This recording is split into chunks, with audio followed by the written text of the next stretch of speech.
Welcome to Wednesday of Holy Week. And we find Jesus again in the temple teaching. And the focus of his teaching now has moved from a conflict with the religious leaders who refused to submit to his authority to instructing his disciples on the end of the world. Jesus begins in Luke 21 to talk about his second coming and the signs of that coming.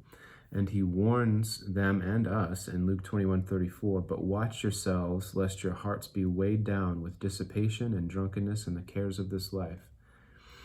And certainly Judas's heart is weighed down with the cares of this life.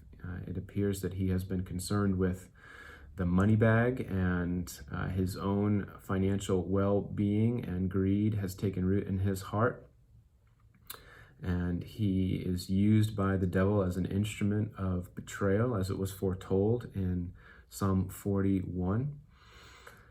And we find Jesus then is not only opposed by the religious leadership of Jerusalem, by the Romans who will eventually put him on the cross, not only by the devil and the spiritual forces of darkness arrayed against him, but also a close friend and companion. He's betrayed by Judas, a member of his inner circle, his disciples who'd been with him for 3 years. And Judas had seen everything that Jesus had done. He'd heard all the teaching. He'd seen the miracles. He was there, and yet he was still overcome with the cares of this life.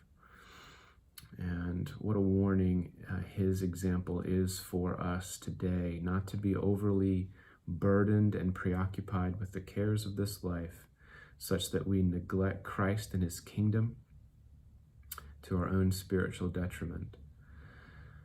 And so as we consider the betrayal of Judas, whose name really is synonymous with betrayal, let us be watchful and careful and prayerful that we not be